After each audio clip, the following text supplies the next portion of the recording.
एकदम खुला है, अब किसी प्रकार का कंफ्यूजन नहीं है। देखिए एक तरफ तो लोग छाती पीट रहे हैं, पहले कह रहे थे कि साहब अब क्या करेंगे शरद यादव और नीतीश कुमार, बताए। जब हम लोगों ने लाइन ले लिया तब आजकल वो बन गए हैं बीजेपी के सिंपैथाइजर, बीजेपी को धोखा देंगे।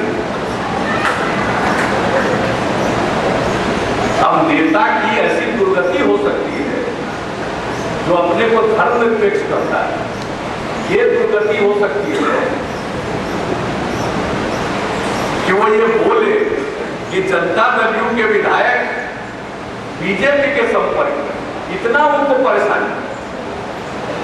और ऐसा लग रहा है कि किसी और पार्टी का मैनेजमेंट उन्होंने अपने हाथ में ले लिया।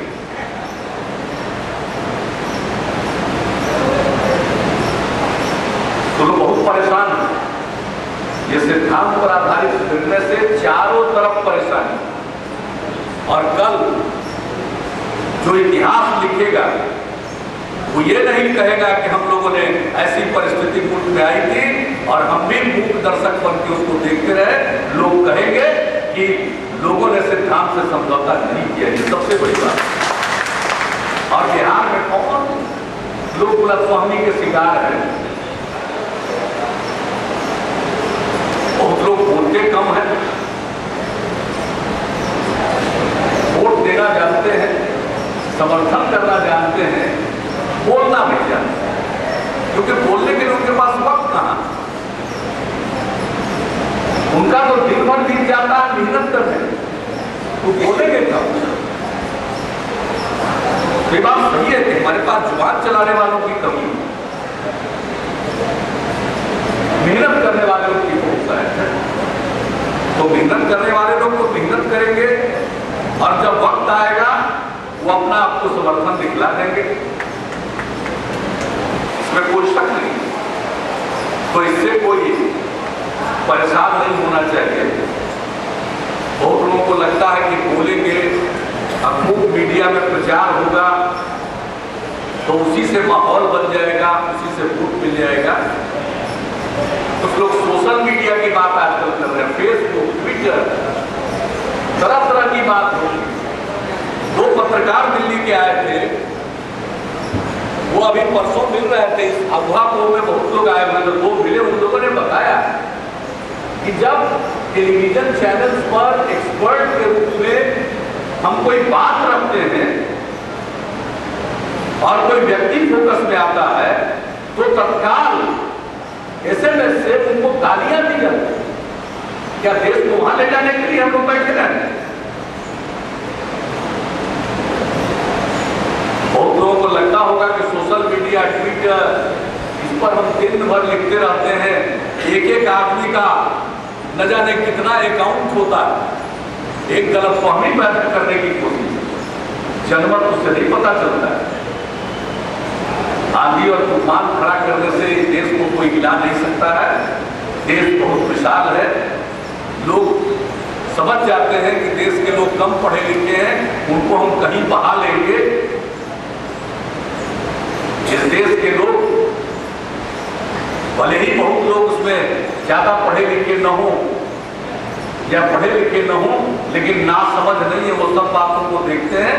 देश को चलाना, सबको साथ लेकर चलना और आगे बढ़ना और न्याय के साथ विकास, समावेशी विकास। जो इलाका विकसित है उसका क्या विकास करना, उसके विकास में क्या खासियत है? बहुत लोग अभी शिवानंद जी ने चर्चा कर दी, तो हम नहीं चर्चा करते। ओबीसी और किस चीज की बात है, कहा जा रहा है कोई ओबीसी हो जाने मात्र से कोई ओबीसी का दिल नहीं जीत सकता। ओबीसी का मतलब पिछड़ा वर्ग। पहले तो अति पिछड़ा का अफवाह फैलाने की कोशिश हुई तो वो कट गया कि जिस राज्य के बारे में कहा जा रहा है वहां कोई अति पिछड़ा है ही नहीं, वर्गीकरण ही नहीं है। आज जिस जात के हैं वो ये जात यहाँ पर अति पिछड़ा में शुमार नहीं है नेक्सर पर। इसलिए लगा कि पता नहीं जात बताना पड़ेगा, फिर बड़ा फजीयत होगी। तो पिछड़ा वर्ग की बात की जा रही है। पिछड़े वर्ग का क्या मतलब है? पिछड़े वर्ग का दर्द है, कोई सामाजिक आंदोलन में शरीक हुए हैं? अरे इस देश में एक नहीं अनेक सामाजिक आंदोलनों के अगुवा रहे हैं, समाज सुधारक रहे। महात्मा ज्योतिबा फुले से लेकर राजनीति में चले आइए, जननायक कर्पूरी ठाकुर जी, अनेक नेता हुए जिन्होंने अपने अपने ढंग से जागृति लाई। भाई काम होगा कॉर्पोरेट का, वोट लेना है तो बन जाइएगा आप पुलिस, नहीं चलता है। चौधरी चरण सिंह जी को उस समय उनका जात पिछड़े वर्ग की सूची में नहीं था, लेकिन पूरा उत्तर प्रदेश का पिछड़ा वर्ग उनके साथ। जात से किसी को समर्थन नहीं मिलता, उसकी नीतियों से, उसके काम से समर्थन मिलता। जो जिसका काम करेगा वो उसका समर्थन पाएगा। काम किसी और का, समर्थन किसी और से। लोगों ने लोगों को नासमझ समझने की भूल कर रहे हैं। तो अभी तो बात आगे बढ़ेगी तो दूर तक जाएगी, ये सब तो होगा। और हम लोग हैं लोहिया जी को और केपी को मानने वाले लोग, एक बात साफ साफ कर देते हैं, हम लोगों को अपनी परवाह हुआ रहती नहीं। अब जंग छिड़ गया है तो नरेंद्र भाई द्वारा पुराना सोशलिस्टिक गुण कहाँ चला गया? अरे जंग छिड़ गया तो कहने की जरूरत है, हम तो शुरू से राजनीति में हित कर रहे हैं। अब आप सब लोग भी लगिए, हम तो लगे ही रहेंगे। हमको तो कहा गया गधा पर 6 मन बोझ की 9 मन बोझ, बात बराबर है। हमको थोड़ा और काम करना पड़ेगा तो हमको क्या फर्क पड़ता है? सबको करना पड़ेगा, हम तो करते ही रहेंगे। जब तक अंतिम सांस है हम मेहनत करते रहेंगे और उसूल से कोई समझौता नहीं। और हम लोग हैं समाजवादी परंपरा के लोग, हम लोग दबते उठते नहीं है। बहुत लोग सोचेगा कि दबा दें, लोग ठीक से न राजनारायण जी को जाना है, न मसूरी बेदी को जाना है, न कर्पूरी जी को जाना है, न लोहिया जी को जाना है, किसी को जाना नहीं। हम लोग तो फिरने वाले हैं, फिरे रहेंगे। लोगों जो हवा बना करके सब कुछ करना चाहते हैं वो अपना सोच, इसलिए अब तो सामने है मामला, सबकी जवाबदेही बढ़ी हुई है। कैसे हुआ, क्या हुआ, वशिष्ठ भाई ने उन बातों को बता दिया, उसको दोहराने की जरूरत नहीं है। मैं समझता हूँ कि मन से, तबियत से, बुलंदी से, और भाई अब आपकी सरकार है, कल को कुछ साझा मामला, अब तो अकेले आप ही पर जवाबदेही है। आपके काम पर, आपके व्यवहार पर जनता का रूप निर्भर करेगा। हम तो अपनी तरफ से पूरी कोशिश करेंगे और सबके मिले जुले प्रयत्न से ही नतीजा आता है। सब लोग मिलजुल कर रहिए और 19 तारीख को विधानसभा में विश्वास का मत है। विश्वास का मत विधानसभा देगी, उसके बाद हम लोगों की जवाबदेही और है। बहुत लोग परेशान लगते हैं नंबर को लेकर, मैं नहीं रहता हूँ परेशान। भाई हम लोगों को कोई हटाना चाहेगा तो जो विधानसभा है उसका गणित ऐसा है कि सब लोगों को, जनता दल का 118 को अगर मात देना है तो जितने लोग बाकी हैं सबको एक साथ संभव है। हम सिद्धांत पर चले गए, हमने धर्मनिरपेक्ष उसूलों से कोई समझौता नहीं किया है। तो हम जब धर्मनिरपेक्ष उसूलों पर चल रहे हैं तो हमको लोग हटाना चाहेंगे तो आपस में मिलना पड़ेगा। और जो चेहरा जैसा होगा उसकी सफाई करने से कोई साबुन, शैम्पू, क्रीम से वो सफाई होगी नहीं, और दुनिया देखेगी। हम तो बहुत आनंदित रहेंगे, बहुत अच्छा है, सब लोग मिलजुल जाए, हमको क्या है। लेकिन उसको पूरा मालूम है हम लोगों के पास विधानसभा में भी लोगों का समर्थन है। पार्टी के अलावे कतिपय निर्दलीय विधायकों का भी समर्थन है, लोगों ने स्वयं किया है। और उसके अलावे हम लोगों के प्रति शुभेच्छा बहुत है। और एक बात सबको मालूम है कि सरकार चलेगी तो यही चलेगी, वरना विधानसभा जाएगी। यह भी सब लोगों को मालूम है। इसलिए जो स्थिति है, हालात है बहुत स्पष्ट। आगे का सोचिए, अब जो हालात थे उस हालात में इसके सिवा कुछ दूसरा संभव नहीं था। रास्ते की बात हमारे सहयोगी मित्र थे, वो बोल रहे हैं भाई हमने तो पूरा चाहा, हम तो चाहते थे कि बुलाए, मालूम था कि उनके हाथ में गठबंधन बचाना नहीं है। अरे वो क्या गठबंधन बचा पाएंगे जिनको अब बिहार की तारीफ सुनने में परेशानी होती है। लेकिन हाँ, हम ये बात करना चाहते थे कि अलग होने का तरीका क्या है, कैसे हम लोग अलग, और हम इस बड़ा स्थिति में थे कि जो वो कहेंगे हम मान लेंगे, लेकिन आए ही नहीं, हाँ कर ना करके। अब आज बोल रहे हैं कि फोन पर बात करते, भाई फोन पर तो बात किया ही था, फोन पर तो हाँ कहा ही था। फिर जब आए नहीं, मना कर दिया कि नहीं आ सकते हैं, तो राजनीति में ऐसा होता नहीं है। कैबिनेट से इस्तीफा नहीं दिया, कैबिनेट में भी नहीं आए। अभी 2-3 बातें कही गई है, मैं विधानसभा में भी अगर बात आएगी तो कहूंगा। इतवार को कैबिनेट बुलाएगा, पहली बार कैबिनेट बुलाएगा।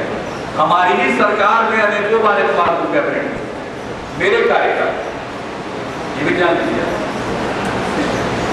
मुख्यमंत्री आवास पर बुलाएगा, मुख्यमंत्री आवास पर भी अनेकों बार कैबिनेट मीटिंग, हमारे कार्यकाल, पिछले कार्यकाल में दूसरे लोगों की बात नहीं कर। केंद्र में तो प्रधानमंत्री आवास पर बैठक होती होती। तो ये सब एक कहिए कि लेन एक्सक्यूज है, रास्ता बन गया बिहार के साथ नाइंसाफी की गई।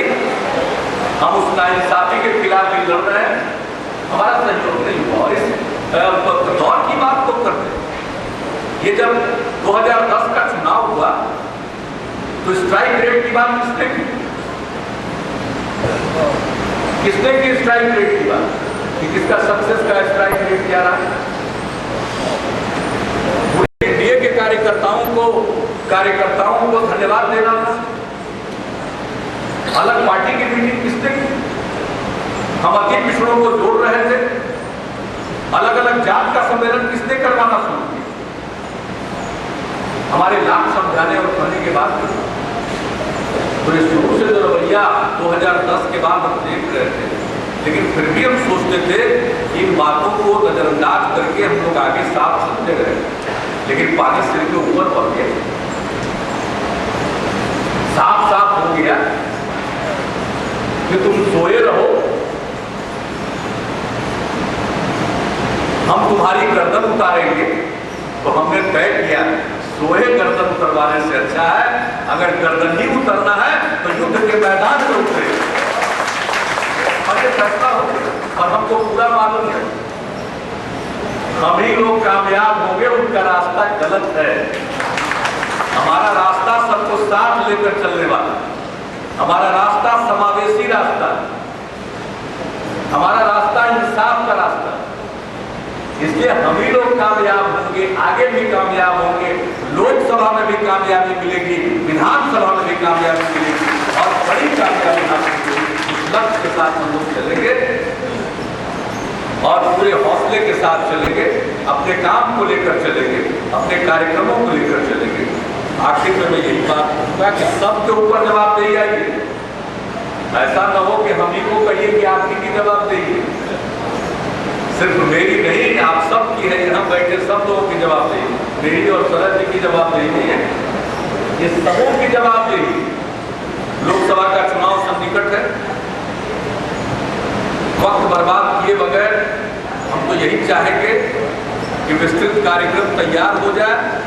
हमको जितना भाग दौड़ करना होगा हम भी भाग दौड़ करेंगे, सब लोग भाग दौड़ करेंगे, लेकिन हम लोगों के ऊपर थोड़ी जवाबदेही है। एक संगठन को ये ऊपर जो जिम्मेवारी है वो काम भी करना है, सामने चुनाव है उसका भी काम करना है, दूसरी तरफ सरकार की जवाबदेही है विश्वास पत्र प्राप्त होता है, तो उसकी भी जवाबदेही है, वह भी ठीक ठाक ढंग से आगे बढ़े।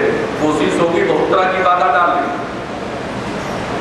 कल भी ऐसी कोशिश हो सकती है, उत्तेजना फैलाने की कल भी कोशिश होगी। बंद के दौरान इस पर भी सचेत रहने की जरूरत है, इस पर भी सचेत रहने की जरूरत है। मैं आप सबको कहूंगा, आपके माननीय विधायक जन तो यहाँ रहेंगे, यहीं से ही हर जगह तो संपर्क में रखते ही हैं, जो साथी आए हुए हैं वो सब लोग इस बात को दर्ज कर ले, नोट कर ले और पूरी मजबूती के साथ पार्टी का कार्यक्रम वो भी तय आदरणीय वशिष्ठ भाई करेंगे।